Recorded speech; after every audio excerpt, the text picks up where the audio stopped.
আমার পেছনে দেখতে পাচ্ছি এটা হচ্ছে পূর্ব গেট।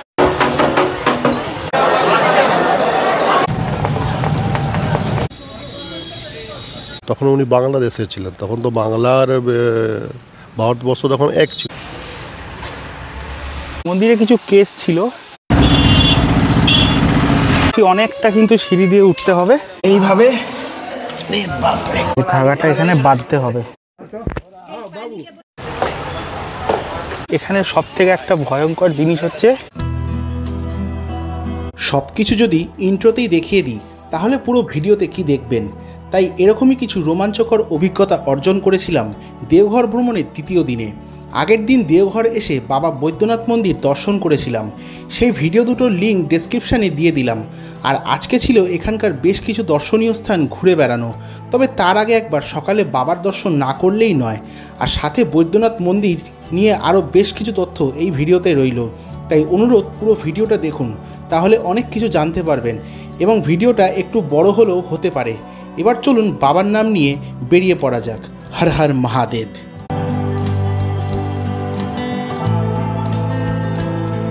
দেওঘর থেকে আরও একটা নতুন সকালে আরও একটা নতুন ভিডিওতে তোমাদের সবাইকে স্বাগত। আগের ভিডিওতে তোমাদেরকে দেখিয়েছিলাম কিভাবে তোমরা দেওঘর এসে বাবা বৈদ্যনাথ ধাম দর্শন করবে এবং আর সমস্ত খুঁটিনাটি তথ্য আজকের এই ভিডিওতে তোমাদেরকে কিন্তু ঘুরে দেখাবো।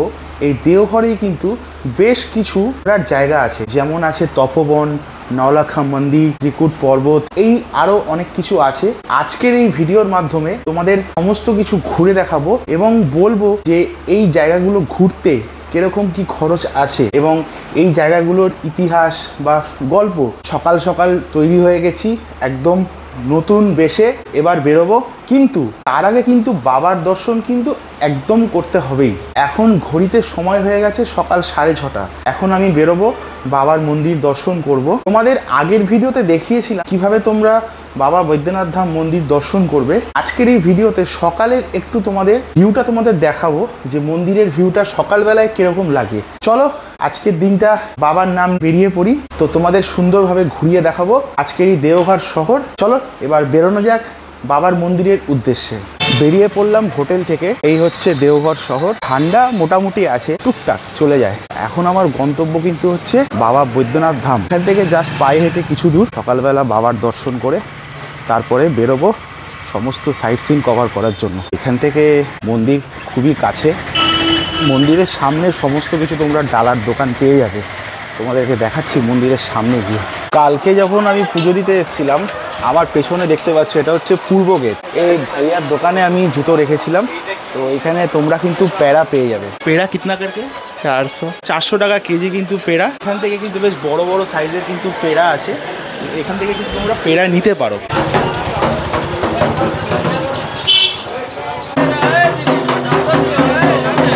যথারীতি প্রবেশ করলাম মন্দিরের পূর্ব দরজা দিয়ে। আপনারা চাইলে যে কোনো দরজা দিয়ে প্রবেশ করতে পারেন। সব জায়গাতেই এরকমই হরেক রকমের ডালা সামগ্রী এবং পুজোর জন্য দরকারি নিত্য সামগ্রীর দোকান পেয়ে যাবেন। তবে পূর্ব দরজা দিয়ে প্রবেশে অত্যন্ত পবিত্র বলে মানা হয়, তাই আমিও মন্দিরে প্রবেশ করলাম। মন্দিরের ভেতরে সকালের দিকে আপনি চাইলে সেরে নিতে পারেন বেশ কিছু সামাজিক ধর্মীয় কাজকর্ম, যেমন কোনো মনোকামনা থাকলে তার পুজো, পারিবারিক কারণে কোনো পুজো, এছাড়াও আরও অন্যান্য ধর্মীয় কাজকর্ম। তবে অবশ্যই মন্দিরের ভেতরে কার্যালয় থেকে অনুমতি নিয়ে করবেন।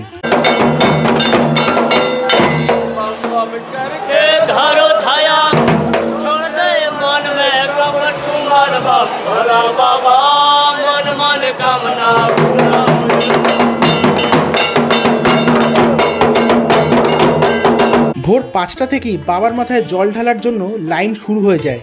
তবে আপনি চাইলে মন্দির কার্যালয় থেকে 250 টাকা দিয়ে কুপন কেটে ভিআইপি লাইনে দাঁড়িয়ে পুজো দিতে পারেন। তবে একটা সময় ভেতরে লাইন 31 নম্বর সীমারেখার কাছে এসে একসাথে মিশে যাবে। সাধারণ লাইনে সময় লাগতে পারে প্রায় 8 ঘন্টা, আর ভিআইপি লাইনে লাগবে প্রায় 3 ঘন্টা মতো। বাবা বৈদ্যনাথ মন্দিরের ভেতরেই রয়েছে মাতা পার্বতী দেবীর মন্দির। দুটো মন্দিরকে লাল রঙের ধাগা কাপড় দিয়ে অনেক দর্শনার্থী তাদের নিজের মনোকামনা করে যান। তার জন্য মন্দিরের ভেতরে পশ্চিম গেটের পাশেই রয়েছে এই কার্যালয়, যেখান থেকে আপনি বিভিন্ন দামের লাল দড়ির মতো এরকম কাপড় দিয়ে দুটো মন্দিরে মানত করতে পারেন। তার জন্য মন্দিরেরই স্বেচ্ছাসেবকেরাই পুরো কাজটি করে দেবেন।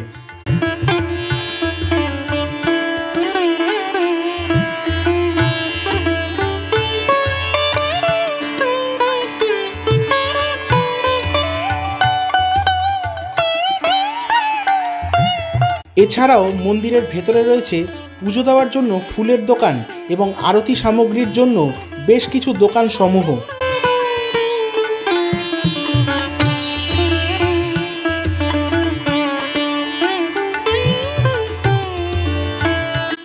বাবার দর্শনের সাথেই দর্শন করে নিন আরও 21টি মন্দির: বাবা গণেশ মন্দির, মা কালী মন্দির, হনুমান মন্দির, মা জগৎজননী মন্দির, ব্রহ্মা মন্দির, মহাকাল ভৈরব মন্দির, মা মনসা মন্দির, সরস্বতী মন্দির, সূর্যনারায়ণ মন্দির। এছাড়াও রয়েছে আরও নানা রকম মন্দির।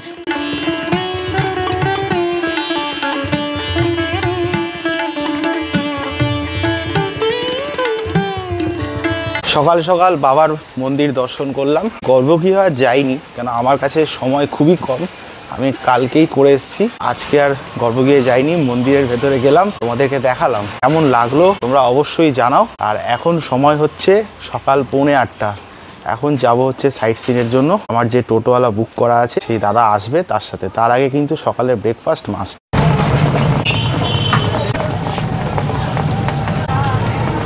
সকাল সকাল বেরিয়ে পড়েছি। ফার্স্টে তো খাওয়ার পেট পুজোটা দরকার। পুজোর জন্য এখানে এই ঠেলা আছে, গরম গরম কচুরি খাবো, জিলাপিও আছে, জিলাপি টেস্ট করবো এখানকার কিরকম খেয়ে তোমাদেরকে বলছি যে কচুরি আর জিলাপি কিরকম টেস্ট। ভাইয়া কচুরি কিতনা করকে হ্যাঁ? 5 টাকা পিস কচুরি, 5 টাকাও জিলাপি। আচ্ছা লিট্টি 10 টাকা। লিট্টি তো খাই না আমি, যাই হোক কচুরি খেয়ে নিই। কচুরি খেয়ে দিয়ে বেরোবো। আমার যে দাদার সাথে এতদিন কথা হতো সবসময়, আপ কেসে হে, কাহা হে, ঠিকঠাক হে গিয়া জিজ্ঞেস করতো, সেই দাদা কিন্তু এসে গেছে।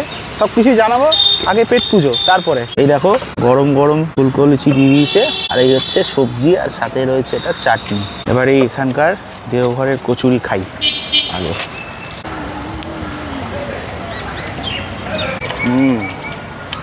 ঠেলা গাড়ি বলে কেউ কিন্তু এগিয়ে যাবেন না, খুব ভালো খেতে, দারুণ, ফ্যান্টাস্টিক।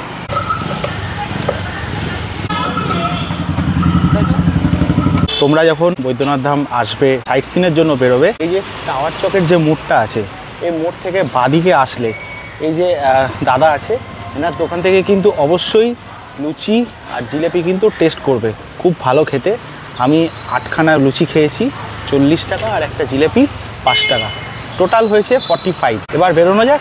আমি আজকে যেই দাদার সাথে সাইট সিন করবো, সেই দাদার নাম আর ফোন নাম্বার তো অবশ্যই দেবো। তো যে মানুষটা আমাকে 2-3 দিন ধরে খোঁজ খবর নিয়ে গেছে, তো ये है रवि भैया। तो भैया हम जानना चाह रहे हैं कि आज आप हमको कहाँ कहाँ घुमाएंगे। दादा को सबसे फर्स्ट में यहाँ से अनुकूल ठाकुर जी का आश्रम लेके जाएंगे, वहाँ से देवशंग मंदिर जो नवदुर्गा जी को अष्ट धातु के नाम से जाना जाता है। उसके बाद वहाँ से चलेंगे बालानंद ब्रह्मचारी जी का आश्रम, मोहनानंद वाला मंदिर। उसके बाद यहाँ से चलेंगे नवलखा मंदिर। उसके बाद वहाँ से चलेंगे तपोवन पहाड़। उसके बाद यहाँ से चला जाएगा त्रिकुट पर्वत। मैं ऑटो वाला, मेरा नाम रवि कुमार है। मेरा 9199615323 ये मेरा कॉन्टैक्ट मोबाइल नंबर है। দাদা বলে দিল যে কোন কোন জায়গা আজকে দাদা ঘোরাবে, কিরকম কি খরচা আছে না আছে সেগুলো আমি ডেসক্রিপশানে দিয়ে দেবো, আর স্ক্রিনেও লিখে দেবো। চলো এখন বেরোনো যাক। সকালের জলখাবার খেয়ে রওনা হলাম প্রথম দর্শনীয় স্থান শ্রী অনুকূল ঠাকুরের আশ্রমের উদ্দেশ্যে। টাওয়ার চক থেকে দূরত্ব প্রায় 3 কিলোমিটার। আপনারা চাইলে শুধুমাত্র টোটো করেও যেতে পারেন। আজকের দেওঘর সাইট সিনে আমার প্রথম দর্শনীয় স্থান হচ্ছে অনুকূল ঠাকুরের আশ্রম। কিন্তু এখানে গেটের ভেতরে ফটোগ্রাফি ভিডিওগ্রাফি কিন্তু একদম অ্যালাউ নেই, তাই আমি তোমাদেরকে ভেতরটা দেখাতে পারছি না। সকাল 5:30 থেকে খোলে, 12টা অবধি খোলা থাকে, তারপরে মাঝখানে বন্ধ থাকে, মানে দুপুর 3টের সময় খোলে, 8টা অবধি খোলা থাকে। এবার ভেতরটা ঘুরে আসি, ঘুরে এসে তোমাদেরকে বলছি ভেতরটা কিরকম। অনুকূলচন্দ্র চক্রবর্তী, যিনি ঠাকুর অনুকূলচন্দ্র নামেও পরিচিত, 14ই সেপ্টেম্বর 1888 সালের বাংলাদেশের পাবনা জেলার হিমায়তপুরে জন্মগ্রহণ করেন। ঝাড়খণ্ডের দেওঘরে তিনি গড়ে তোলেন সৎসঙ্গ আশ্রম, যার ভেতরে আছে প্রার্থনা ঘর, বিদ্যালয়, শিষ্যদের জন্য থাকার ব্যবস্থা। সারা বিশ্ব থেকে বহু সনাতন ধর্মের শিষ্যরা এই আশ্রমে এসে থাকেন। এছাড়াও 3 বেলা সম্পূর্ণ বিনামূল্যে এখানে বসিয়ে প্রসাদ খাওয়ানোর ব্যবস্থা আছে আনন্দবাজার কক্ষে। ঠাকুর অনুকূল দিকে দিকে ছড়িয়েছিলেন সত্যের প্রচার, মানবিকতা, নিষ্ঠা। 1969 সালের 27শে জানুয়ারি তারিখে 81 বছর বয়সে এই আশ্রমে তিনি দেহত্যাগ করেন।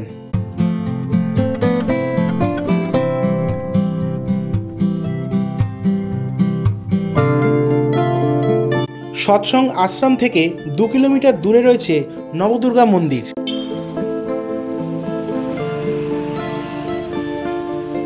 অনুকূল ঠাকুরদেবের আশ্রম দেখে এখন চলে এসেছি নবদুর্গা মন্দিরে। এখানেও সম্ভবত ভিডিও অ্যালাউ নেই, বাট যতটুকু হয় আমি তোমাদেরকে বাইরে থেকেই দেখাবো। এখানে কিছু কিছু জায়গায় আমি কিছু শট নিয়েছি, সেগুলো তোমাদেরকে দেখিয়েছি, আর এখানকার বাইরে থেকে তোমাদেরকে আমি দেখাচ্ছি। দেখো একবার শুধু।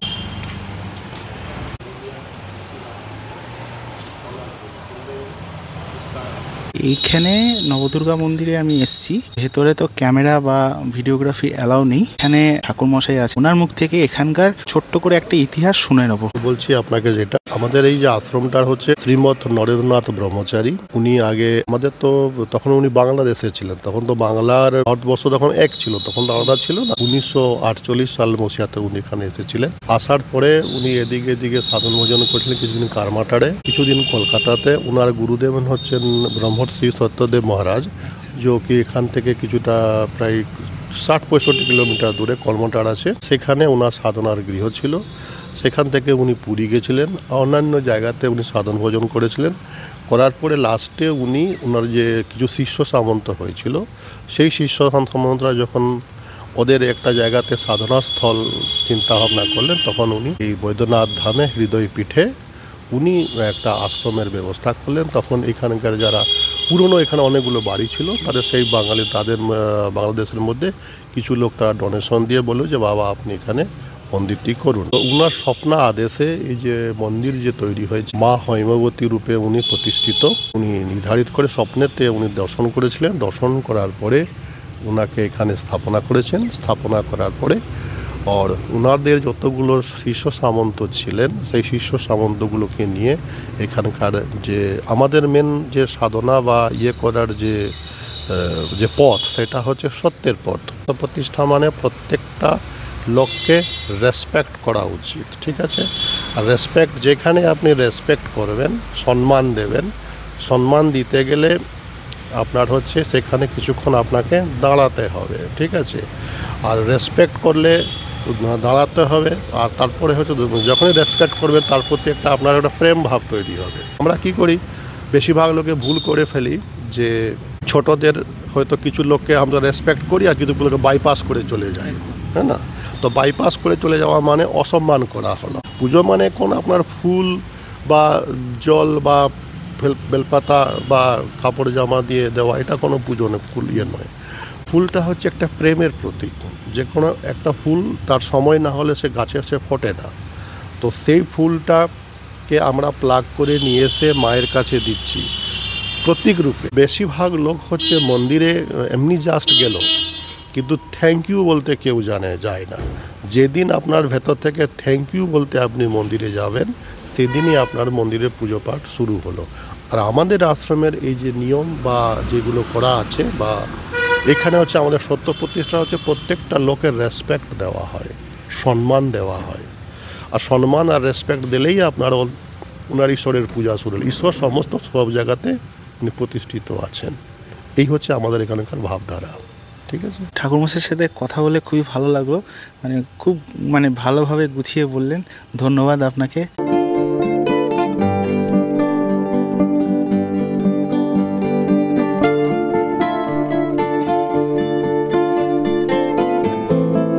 নবদুর্গা মন্দির দেখার পরে চলে এসেছি বালানন্দ ব্রহ্মাশ্রমে। এখানে ভেতরে ফটোগ্রাফি ভিডিওগ্রাফি অ্যালাউ নেই, তাই তোমাদেরকে ভেতরটা দেখাতে পারবো না। আমি জাস্ট একটুখানি যাব, একটু ভেতরটা দেখে আবার চলে আসবো। তোমাদেরকে বাইরে থেকেই জুম করে আমি দেখাচ্ছি, দেখে নাও।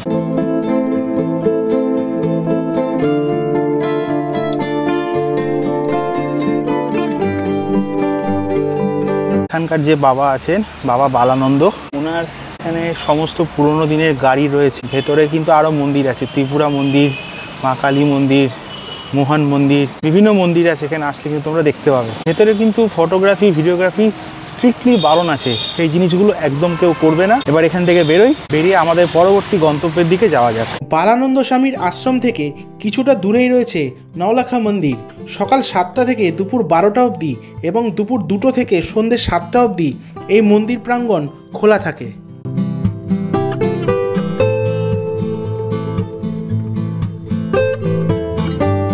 বালানন্দ আশ্রম থেকে একটু মেন রোড থেকে এগিয়ে ডান দিকেই চলে এসেছি এখন।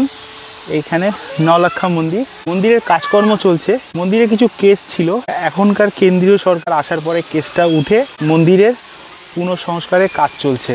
এর ভেতরটা কিছুটা দেখাতে পারো তোমাদের, বাইরে থেকে তোমাদেরকে দেখাচ্ছি। আর এখানে কিন্তু অনেক দোকানপাট আছে, বিভিন্ন জিনিসপত্র বিক্রি হচ্ছে এখানে।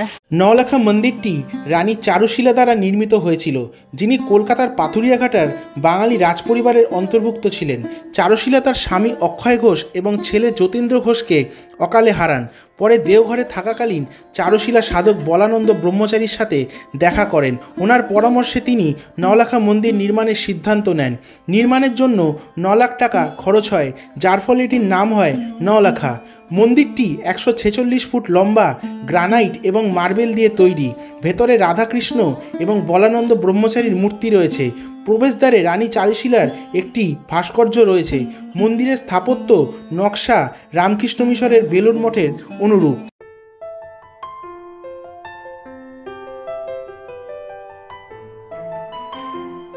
নওলাখা মন্দির দেখার পরে এবারে আমাদের গন্তব্য কিন্তু হচ্ছে তপোবন পাহাড়।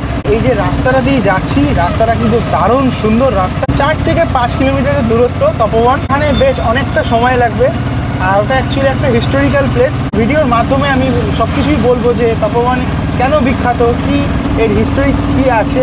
এই রাস্তার যে সৌন্দর্য আছে, চারপাশে দেখতে পাচ্ছি হালকা হালকা একটু উঁচু উঁচু পাহাড় নয়, বাট পাহাড় টাইপের।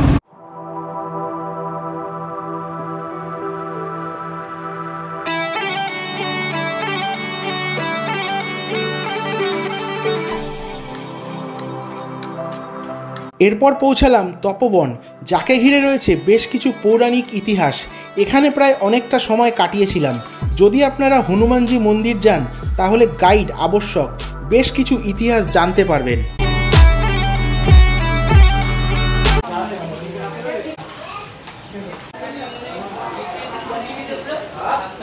নিচ থেকে অনেকটা উঠে চলে এসেছি, উঠছি অনেকটা, কিন্তু সিঁড়ি দিয়ে উঠতে হবে, সবে তো শুরু।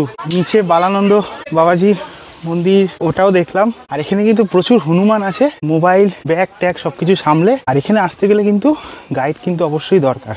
गन्ना का जूस पी लीजिए भैया, तो ताजा जूस होगा। कितना है? 50 रुपया? नहीं, 15 रुपया 20 रुपया है। ঠিক। উপরে কি মন্দির আছে? এটা বালানন্দ মহারাজের শিবের 49 দর্শন পেয়েছে বাবা 44 বছর সাধনা করে। এই সাইডে আছে সীতা চটান, যে সীতা মা চান করে বিশ্রাম করেছে। এখান থেকে দেখো, উপর থেকে কিন্তু পুরো দেখা যাচ্ছে দূরে এই দেওঘর শহর, আর এদিকে এই এরকম পাথর উঁচু উঁচু। যারা বয়স্ক লোক আছেন যদি উঠতে পারেন আসবেন, নাহলে এত উপর ওঠার দরকার নেই, কষ্ট হবে, এটুকু বলে দিলাম। এখানে উঠতে কিন্তু দম লাগবে। আমি নিজেই হাঁপিয়ে উঠছি। উঠতে আমার সমস্যা নেই, হাফ হয়, পায়ে ঠিক আছে, পা স্ট্রং আছে।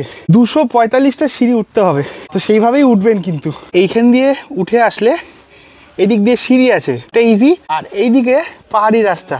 এটা হচ্ছে সীতা চট্টান, এখানে মা সীতা স্নান করে বিশ্রাম করেছিল। জাস্ট তোমাদের ভিউটা দেখাই, দেখো একবার। দূরে দেখতে পাচ্ছ এটা হচ্ছে ত্রিকুট পর্বত। এখান থেকে 15 কিলোমিটার এখানে যাব আমি। আর নিচে এই যে কুণ্ডটা দেখতে পাচ্ছ, এখান থেকে সীতা মা স্নান করেছিল। ওইটা হচ্ছে হনুমানজির মন্দির। আর দূরে দেখতে পাচ্ছ এটা হচ্ছে এয়ারপোর্ট। ইতিহাস বলে এখানে রাবণ এসে তপস্যা করেছিলেন। দেবতাগণ তার তপস্যা ভঙ্গ করার জন্য হনুমানজিকে পাঠান। তিনি যে তাণ্ডব লীলা করেন তার ফলে এখানকার পাথরগুলো খণ্ড বিখণ্ড হয়ে এই আকার ধারণ করে। আরও শোনা যায় বনবাসকালে রাম, সীতা, লক্ষ্মণ এসে বেশ কিছু সময় কাটিয়েছিলেন। উপর থেকে এই 360 ভিউ কেমন লাগছে দেখো শুধু।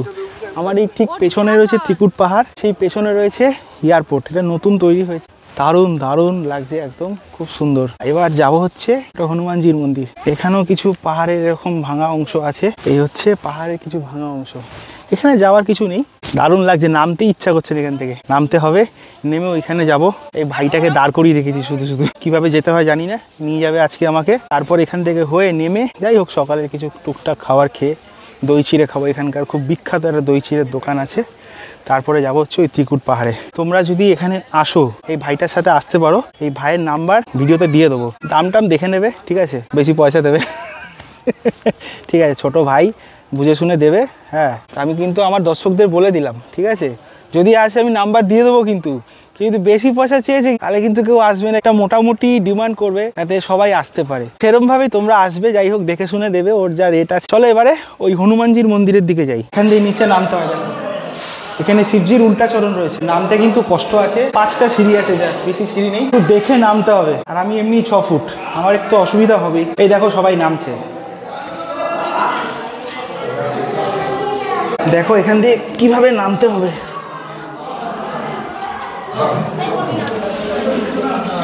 এইভাবে, বাপরে,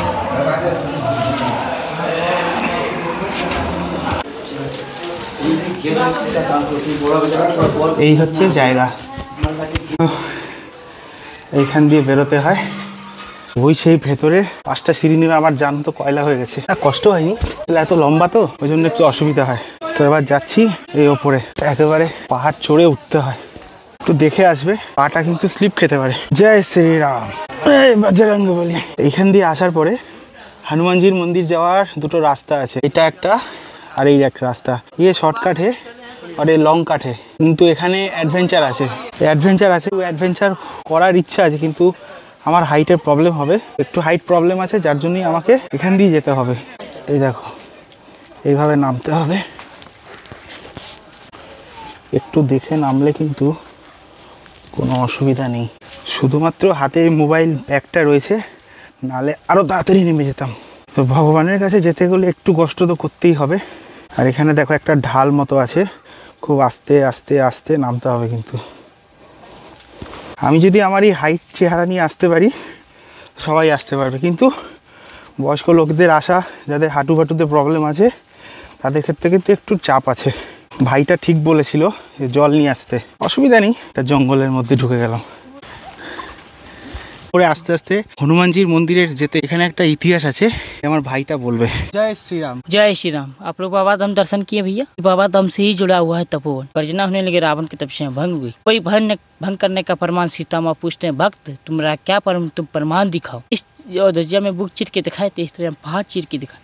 इस छोटाने से लकीर चट्टान फट, ये दोनों पल्ली में हनुमान जी का मूर्ति है। इस जगह पर लाखों लोग मनकामना करते, सबका मनकामना पूरा होता। अभी कुछ मनकामना कीजिएगा दादा तो मनकामना को गुप्त रखा जाता है। 105 3.5 महीना गुप्त रखा जाता है। जो 101 देते हैं उसका नाम से शनि और मंगलवार को पुष्पांजलि जल कर, जो 251 देते हैं उसका नाम से विष्णु का लेप लगता है, हनुमान जी का शरीर में अभिषेक देते हैं। 551 जो देते हैं उसका नाम से एक झंडा लगा जाता है। जो 11 से 21 जो देते हैं घर तक भी जग का प्रसाद भी जाता है। साल में यहाँ 3 बार जग होता है। बोलिए जय श्री राम। एक देखिएगा पाप का पुण्य गली लगेगा, 5 साल का बच्चा निकल पाएगा, 20 को कितने भी मोटा आदमी रहेगा, जय श्री राम बोल के निकल जाए। जय श्री राम। চলো দেখো হনুমান মন্দিরের কাছে এসে গেছি। এই যে দেখতে পাচ্ছ এটা হচ্ছে হনুমান মন্দির। এবার এখান দিয়ে নামতে হবে। এখানে নামার রাস্তাটা একটু ডিফিকাল্ট, পেছন দিয়ে এরকম ঝুঁকে ডাউন দিয়ে নামতে হবে। এই যে রাস্তাটা দেখো, এই পাহাড়ের এই এরকম খাড়াই আছে, এইভাবে নামলাম এখান থেকে। যে শর্টকাটটা দেখিয়েছিলাম এইখান দিয়ে বেরোতাম। আর এই সামনেই হচ্ছে হনুমানজির মন্দির। এইভাবে এই হনুমান দরবার আয়।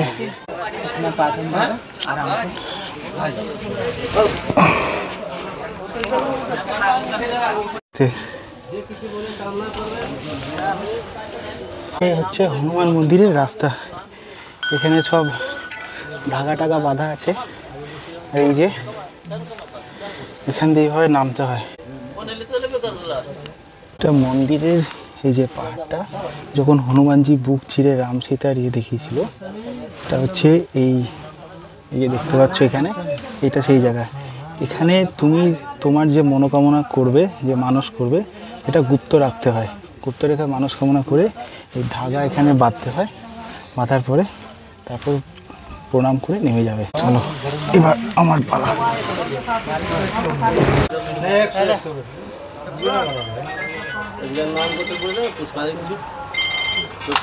এই যে ধাগাটা দেখতে পাচ্ছ, এই ধাগাটা এখানে বাঁধতে হবে। এই ধাগাটা জয় বজরংবলী।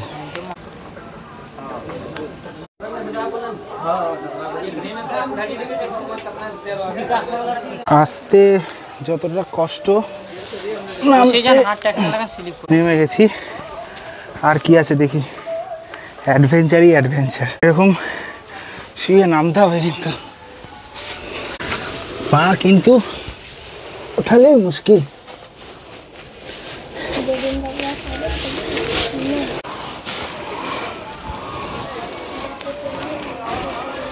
রাস্তাগুলো দেখো শুধু গুহার ভেতর, কিভাবে কিভাবে ইতিহাস তৈরি হয়েছে।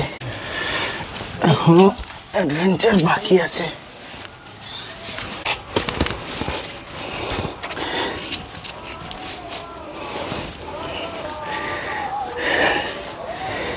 শুধু ট্রাভেল ভিডিও করলে হয় না, এগুলো করতে হয়। কিন্তু দেখো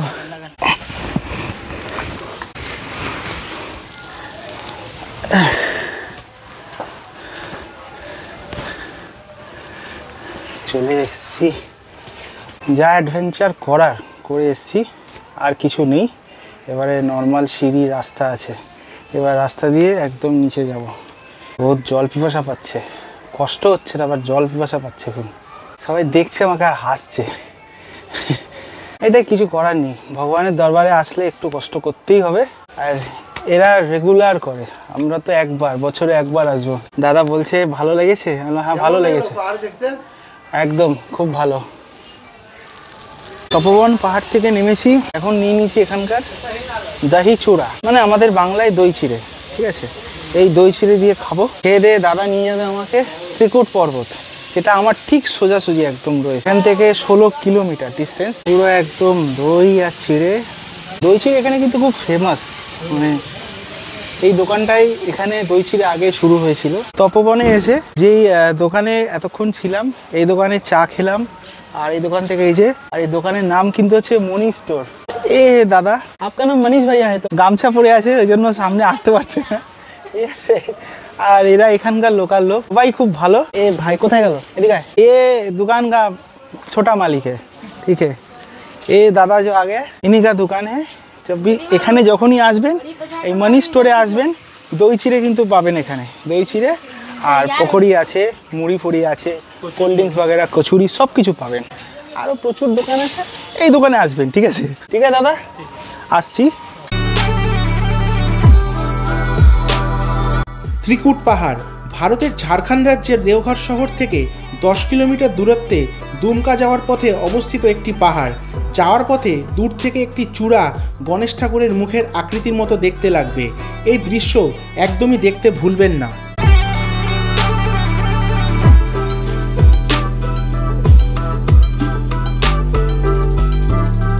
তপোবন থেকে 16 কিলোমিটার অটোয় করে চলে এসেছি এখন ত্রিকুট পাহাড়ে। বাট এখানে সব থেকে একটা ভয়ঙ্কর জিনিস হচ্ছে, এখানে কিন্তু বাঁদর প্রচুর আছে। এই যে তাহলে কিন্তু যখন তখন কিন্তু বাঁদর অ্যাটাক করতে পারে। এই যে সাইডে ঘুরে বেড়াচ্ছে, এদের থেকে কিন্তু মোবাইলগুলো সামলে, অ্যাক্সেসরিজ সামলে। আর এখানে এমনি পার্কিং এরিয়া আছে। এই যে রাস্তা দেখতে পাচ্ছ, এখান দিয়ে আসলাম। এই হচ্ছে আসার সময় তোমাদের দেখিয়েছি, জিনিসপত্রেরও দোকান আছে। একটু ওপরে উঠতে হবে, তার আগে একটু এনার্জি ড্রিঙ্ক নিয়ে নিচ্ছি, আখের রস। ভালো কথা বলে দিচ্ছি, বাঁদর থেকে কিন্তু সাবধান। এখানে চারপাশের আজু বাজু ওপরে কিন্তু বাঁদর ঘুরে বেড়াচ্ছে, যদি কেটে দেয় তো নিজের রিস্ক। এই দেখো আমার পেছন দিয়ে একটা চলে গেল, আমার টুপি নিয়ে চলে গেলে কিন্তু কিছু করার নেই। তো বাঁদরের হাত থেকে বাঁচতে গেলে এখানে কিন্তু তোমরা অবশ্যই গাইড নিও। আমি এখানে গাইড নিচ্ছি না, চলো আখের রসটা খেয়ে নিই আগে। এই দেখো বাঁদর, এখানে লেখা রয়েছে ত্রিকুট পর্বত প্রাচীন শিব মন্দির, মুখ্য প্রবেশদ্বার। এখান দিয়ে সিঁড়ি দিয়ে উঠতে হয়। ত্রিকুট পাহাড় ঝাড়খণ্ডের একটি জনপ্রিয় পর্যটন কেন্দ্র হিসাবে পরিচিত। এই পাহাড়ে রয়েছে 3টি শৃঙ্গ, যার থেকে নাম হয়েছে ত্রিকুট। সবচেয়ে উঁচু শৃঙ্গটি সমুদ্রপৃষ্ঠ থেকে 2470 ফিট ও মাটি থেকে 1500 ফিট উঁচুতে অবস্থিত। 21শে জুলাই 2009 সালে প্রধান শৃঙ্গটিতে একটি রোপওয়ে চালু করা হয়। 26টি কেবিন বিশিষ্ট এই রোপওয়েটিতে 2512 ফিট লম্বা ও মাটি থেকে 1282 ফিট উঁচু অবধি ওঠে। এটি ঝাড়খণ্ডের প্রথম রোপওয়ে। ত্রিকুট পাহাড়ের 3টি চূড়া রয়েছে, যা 3টি হিন্দু দেবতা ব্রহ্মা, বিষ্ণু এবং শিবের নামে নামকরণ করা হয়েছে।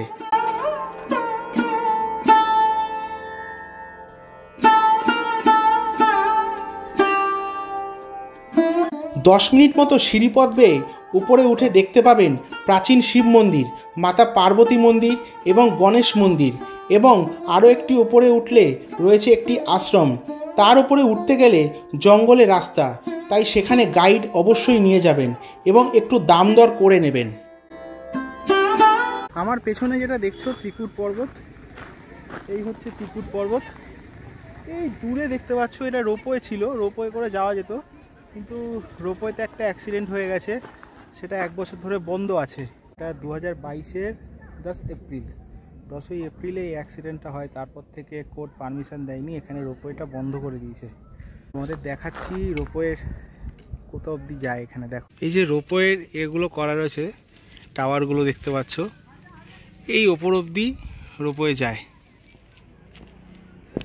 আমি বেশি ওপরে যাইনি, এখানে প্রাচীন মন্দির আছে, শিব মন্দির, গণেশ মন্দির, যেটা তোমাদের দেখালাম। ওপরে একটা আশ্রম আছে, এর ওপরে যেতে হয়। ওই ওপরে যাওয়ার জন্য কিন্তু গাইড দরকার, প্রচুর বাদর আছে। আসলে আমরা ওদের এলাকাতেই এসছি, ওদের অসুবিধা হবেই। তোমরা যদি একদম উপরে যেতে চাও তাহলে কিন্তু গাইড অবশ্যই নেবে। আমি গাইড নিইনি আর ওপরেও যাইনি। এই জায়গাটা এখানে গাড়ি ফাড়ি পার্কিং করার সমস্ত জায়গা আছে, ওয়াশরুমের ব্যবস্থাও করা আছে। উপরে ওঠার আমার খুব ইচ্ছা আছে, তবে রোপওয়ে চালু হবে, নিশ্চয়ই তো একদিন চালু হবে, তো এই ওপরে আমি উঠবো। আমার দেওঘর ভ্রমণে বাসুকিনাথটা আমার ইনকমপ্লিট রয়ে গেল।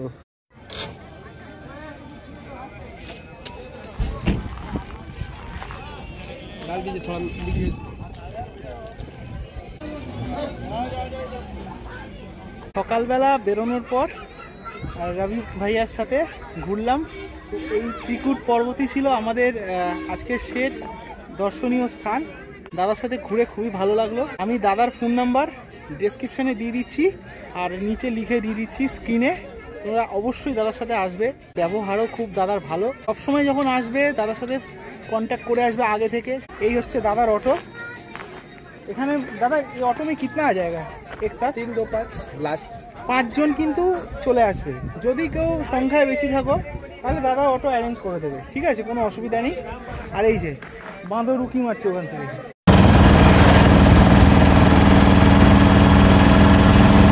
ত্রিকুট পর্বত থেকে ফেরার পথে মা দুর্গা পেড়া ভান্ডার আছে, খুব ভালো পেড়া পাওয়া যায় এখানে। এই দেখো, এই হচ্ছে মা দুর্গা পেড়া ভান্ডার। কত লোক এখানে পেড়া নিতে এসছে। भैया पेड़ा कितना करके? 360।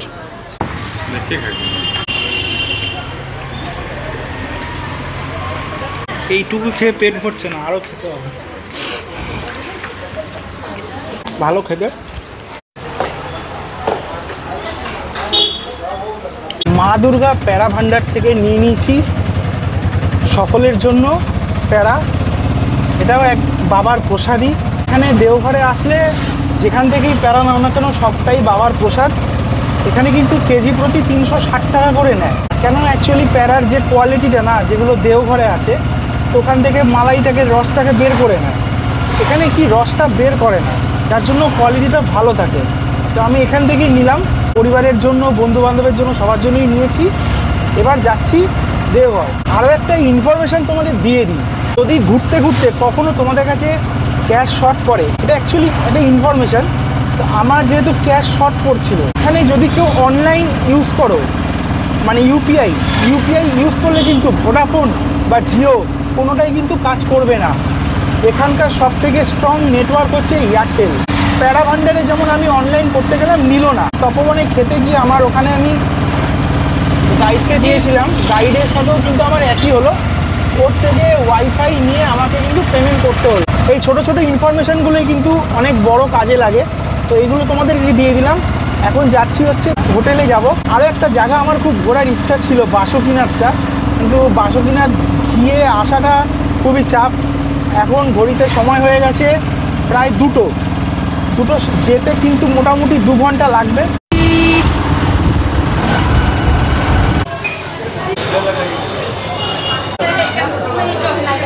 রবি ভাইয়ার সাথে সারাদিন আজকে দেওঘর ঘুরে বেড়ালাম, বিভিন্ন যে সাইট সিনগুলো হয় সেগুলো তোমাদেরকে দেখালাম। এখন চলে এসেছি টাওয়ার চকের সামনে। টাওয়ার চকে বেশ কিছু কিন্তু খাবার দাবারের হোটেল আছে, নীলকমল আছে, অনামিকা আছে, বিভিন্ন সমস্ত হোটেল আছে। তো আমি চলে এসেছি এখন নীলকমল হোটেলে। ভেতরের যে অ্যাটমসফিয়ার খুবই সুন্দর, এখানে খাবার দাবারের জন্য কিন্তু অনেক কিছু অপশান আছে। আমি নিয়েছি হচ্ছে এখন cheese masala dosa with butter. দেখো এখানে এটা হচ্ছে মেনু কার্ড, পুরো কিন্তু ভেজ লেখা আছে এখানে, নিয়ার টাওয়ার চক দেওঘর ঝাড়খণ্ড। এখানে সব রকমেরই খাবার কিন্তু পাওয়া যায়। তোমরা ভিডিওতে একবার পজ করে দেখে নেবে, প্লাস এখানে কিন্তু থালিও পাওয়া যায়।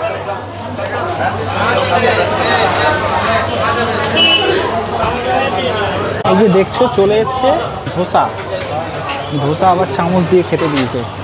দেখি ভেতরে কি আছে। ভালো, ঠিকঠাক। খাওয়া দাওয়া শেষ করি, তারপর আবার হোটেল যেতে হবে। ধোসা খেয়ে নিয়েছি। ধোসা খাওয়ার পরে এখান থেকে নিলাম হচ্ছে রসমালাই। তো দেখে ভালো লাগলো, সবাই খাচ্ছিল তাই জন্য নিলাম। আর মিষ্টি কিন্তু আমি বেশ ভালোই ভালোবাসি।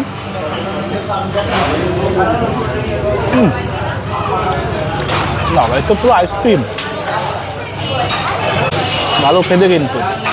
এক প্লেট ছিল, এক প্লেটের দাম নিয়েছে 75 টাকা। আজকের এই দেওঘরের সাইট সিন তোমাদের কাছে কেমন লাগলো? আজ টোটাল আমি তোমাদেরকে 5টা জায়গা ঘুরে দেখালাম, সাথে ভিডিও শুরুতেই একদম দেখেছিলাম বাবা বৈদ্যনাথের মন্দির। সমস্ত কিছু যতটা আমার দ্বারা সম্ভব হয়েছে তোমাদেরকে আমি দেখানোর চেষ্টা করলাম। আশা করি তোমাদের ভিডিওটা ভালো লেগেছে। ভিডিওটা যদি ভালো লেগে থাকে তাহলে অবশ্যই একটা লাইক করবে আর সবার সাথে শেয়ার করবে। আর কি করতে হবে? চ্যানেলটা অতি অবশ্যই সাবস্ক্রাইব করতে হবে। আজকের এই ভিডিওটা এখানেই শেষ করছি। দেখা হচ্ছে দেওঘর ভ্রমণের পরের পর্ব নিয়ে, যেখানে আমি জসিডি জংশন থেকে কলকাতার উদ্দেশ্যে যাব এবং তোমাদেরকে বলবো দেওঘরে আসলে তোমাদের কত কি খরচা হতে পারে, এবং একটা ছোট্ট ট্যুর গাইড দিয়ে দেবো যাতে তোমাদের এখানে এসে কোনো রকম অসুবিধা না হয়। কিন্তু একটাই আফসোস থেকে গেল যে বাসুকিনাথ ধামটা আমি যেতে পারলাম না, যেহেতু বলেছিলাম যে এরকম ট্রেনের প্রবলেম হয়েছে। যাই হোক, পরের বার যখন আবার আসবো আবার যাবো। তো আর বেশি দেরি করব না, ভিডিওটা এখানেই শেষ করছি। দেখা হচ্ছে পরের পর্বে। সবাই ভালো থেকো, সুস্থ থেকো, ধন্যবাদ।